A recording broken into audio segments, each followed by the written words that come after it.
ये बेस अच्छा है, मगर इंसानियत के लिए थोड़ा धचका मिलेगा, ख़तरनाक चीज़ें भी हैं।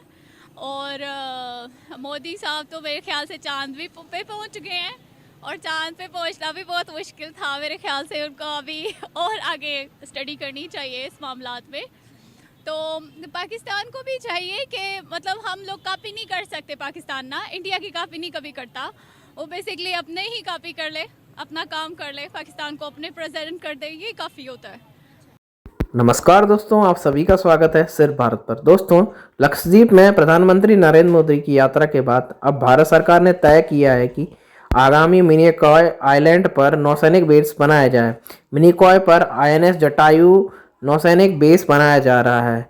मिनिकॉय लक्षद्वीप में पड़ता है और लक्षद्वीप में अपने नेवल बेसेस भारत बना रहा है। जब से मालदीव से भारत की तनातनी हुई है, तब से चाइना का इंडियन ओशियन में प्रभाव बढ़ाने का खतरा बढ़ता जा रहा है। इसलिए भारत अपने एरिया और अपने नेवल बेसिस को लक्षद्वीप में बना रहा है। आइए जानते हैं इसके ऊपर पाकिस्तानी मीडिया और पाकिस्तानी लोगों का रिएक्शन।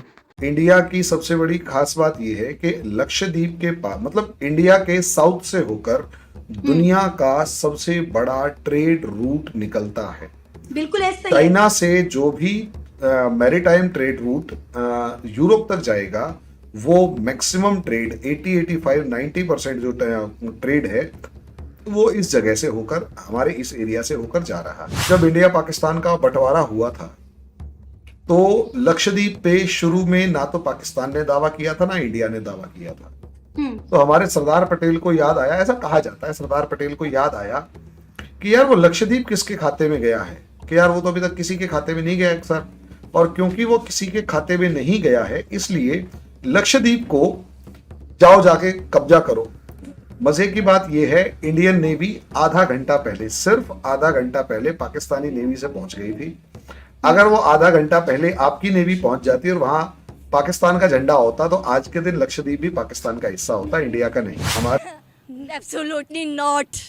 कशकोल है कि हम खड़े हो जाते हैं, हमारी मदद कीजिए, हमारी मदद कीजिए। भारत का डट के मुकाबला कभी नहीं किया। क्यों करेंगे? क्योंकि हम एक चाय वाले का मुकाबला नहीं कर सकते।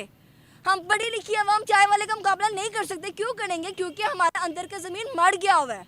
जब आपके अंदर का ज़मीन मर जाए ना, तो जितने मर्जी आपको, चाय वाले ने आज अपने मुल्क को कहां से कहां पहुंचा दिया ना कि हम नहीं उसका मुकाबला कर सकते, हम बाहर वालों से मुकाबला नहीं कर सकते। बाहर ऑब्वियसली हमसे ज़्यादा। मैं कश्मीरी हूँ, मैं आज़ाद कश्मीर से हूँ, और जो हमारा कश्मीर उनके पास है तो फर्दर तो वो हमारा है, लेकिन जो उनके पास है, पर वहाँ डेवलपमेंट कितनी ज़्यादा है। और हमारे कश्मीर में ऐसा कुछ नहीं है। हमारे क्या वहाँ ट्रेन्स नहीं चलती?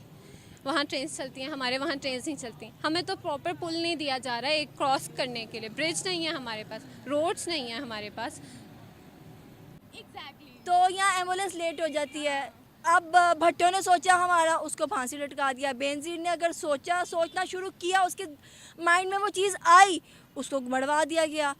उसके अलावा फातिमा जनाह के साथ क्या हुआ सबको पता है। उनके जेब में खोटे सिक्के थे। कायद-ए-आज़म ने भी ये फरमाया था कि मुझे पता है मेरी जेब में कुछ खोटे सिक्के हैं जो मुझे आगे बढ़ने नहीं दे सकते, लेकिन क्या करूँ, मेरी मजबूरी है कि मुझे इनको साथ लेकर चलना पड़ा। लेकिन कश्मीर आगे निकल गया। अगर जैसे कहते हैं ना, ट्रस्ट रो एक तरह से होता है। आप एक दूसरे का मतलब कंकर एक दूसरे को मारते रहते हैं और पानी की प्यास बुझाते रहते हैं। पाकिस्तान और इंडिया का मामला में जहाँ तक ये है कि ये देखते रहती हूँ। नहीं, मैं कह रही हूँ कि वो जो इकोनॉमी हर चीज़, हर बंदा, हम जैसे ही ऊपर जाने लगते हैं हमारी लेग पुलिंग करती, फ़ोन आ जाता है। कहाँ से जी? पापा का फ़ोन आ गया, आपने ये चीज़ नहीं करनी। पापा ने ये कह दिया, आपने ये चीज़ नहीं करनी। डैडी का फ़ोन आ गया, अब्बा जी का फ़ोन आ गया। क्या करें? हमारी अगर कोई न्यू जनरेशन, अभिनंदन यहाँ आया था, हमारे दरमियान जो ये एक चल रहा है ना, क्राइसिस चल रहा है, या जो भी हमारे सिस्टम है, वो मेन भी इसीलिए कि उन्होंने वहाँ इतनी डेवलपमेंट कर दी है, इतना उसको आगे ले गए हैं, इतना कुछ कर दिया है, तो वो क्यों हमें दें? वो मेन यहाँ पे हमें खुद को तो स्ट्रॉन्ग दिखाना है कि हम उसे संभाल सकते हैं। इंडियन नेवी ने सिर्फ ये नहीं, जब है ना ISIS कॉन्फ्लिक्ट हुआ था, तब हमारे जो नर्सेज थी और जो बाकी लोग थे, उनको बचाने में उनके साथ पाकिस्तानी भी आए थे। आप याद करें, आपको मिलेगा कि जो नर्सेज थी, नर्सेज में पाकिस्तानी नर्सेज भी थी, उनको भी लेके आए थे। इसी तरीके से यूक्रेन से भी काफी सारे पाकिस्तानियों को इंडिया ने रेस्क्यू किया था। जब सबसे बुरे दौर से हम 71 में गुजर रहे थे, तब भी रशिया ने कहा था तुम मेरे पैक्ट को साइन कर दो, वॉर्सो पैक्ट, और आ जाओ मेरे ग्रुप में। इंडिया ने कहा सुन बे, पैक्ट साइन करने नहीं आए हैं, मदद करनी है कर, आखिरी सांस तक लड़ेंगे, तेरी मदद चाहिए, मांगने आए हैं, देनी है तो दे, वरना दफा हो यहां से, हम अपने आप कर लेंगे। हमने पहले दिन से अपने बिजनेस को बढ़ाने की सोची। पाकिस्तान ने सिर्फ बिजनेस ही नहीं बढ़ाया, हमारे लिए रिलीजन हमेशा पर्सनल इशू है। पाकिस्तान के लिए रिलीजन एक फॉरेन पॉलिसी का पार्ट है। सही। इंडिया से नफरत इसलिए नहीं करते कि इंडिया पड़ोसी है ना, आप इंडिया से नफरत इसलिए करते हैं क्योंकि इंडिया हिंदू कंट्री। आगे क्यों नहीं जा रहा? तो आप खुद सोचिए कि आप लोग छेड़खानियां उनके साथ, पाकिस्तान के साथ करते हैं ना, कभी इंडिया, ईरान, कभी चाइना, ये यही चीजें रह गई हैं सिर्फ करने के लिए। कौन छेड़खानी करता है? ईरान, चाइना, जो भारत है वो पाकिस्तान के साथ छेड़खानियां करता है। जाहिर है उन लोग क्या है भारत कौन है? हमारे साथ ही आज़ाद हुआ था ना, कौन है? हम तो उसको कुछ नहीं कंसीडर करते, हमारा पाकिस्तान है, हम पाकिस्तान को मानते हैं। कंसीडर नहीं करते, वो 5वें नंबर पे पहुंच गए। पहुंच जाए, वो पहले नंबर पे पहुंच जाए, लेकिन जो हम है ना वो हम है।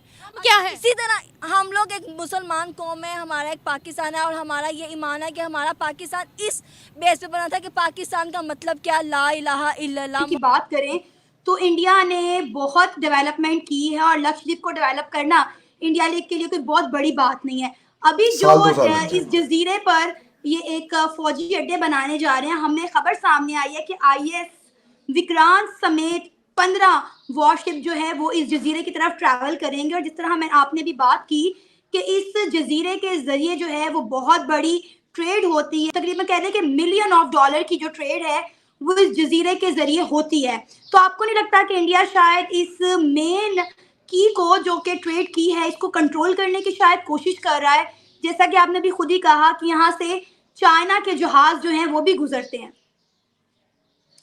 देखिए मैडम, ट्रेड का कंट्रोल करना और उसको सिक्योरिटी प्रोवाइड करना, दो शब्दों में फर्क है। हमारा मानना है कि हम वहां सिक्योरिटी प्रोवाइड कर रहे हैं, आप मानते हैं कि उसे कंट्रोल कर रहे हैं।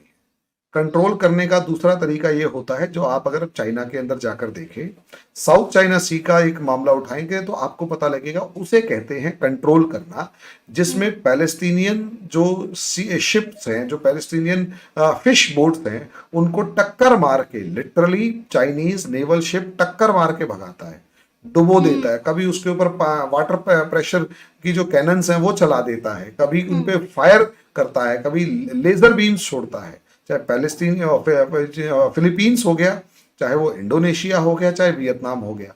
यहां ये होता है कंट्रोल करना, जिसके और दादागिरी दिखाना, जिसमें किसी की भी वेसल हो, अपने अलावा किसी भी वेसल को वहां घुसने ना देना और पूरा कब्जा करके बैठ जाना। दो शब्दों में मुझे थोड़ा सा डिफरेंस है। आप जो कह रहे हैं कब्जा, वो हमारा कब्जा या कंट्रोल या नहीं है, हम वहां सिक्योरिटी प्रोवाइड कर रहे हैं, क्योंकि मैडम क्या होता है ना, जो ट्रेड है वो सबका बराबर है, और इंडिया का भी जो ट्रेड बढ़ रहा है, अगर यहाँ पर कॉन्फ्लिक्ट बढ़े, यहाँ पर इस तरीके की एक्टिविटीज बढ़ी जो हमारे ट्रेड को नुकसान पहुंचा सकती हैं, तो मैडम हमारी नेवल फोर्स यहाँ स्ट्रांग पोजीशन पर होनी चाहिए, जो यहाँ उस नुकसान पहुंचाने वाले जो बंदे हैं उनको रोक सके। अब उसे कोई कैसे देखता है इससे फर्क नहीं पड़ता। अगर आप फिर भी कंपैरेटिव स्टडी करना चाहते हैं तो चाइना के एग्जांपल मैंने आपको बता दिए कि वो असलियत में सिंपल फिश बोट्स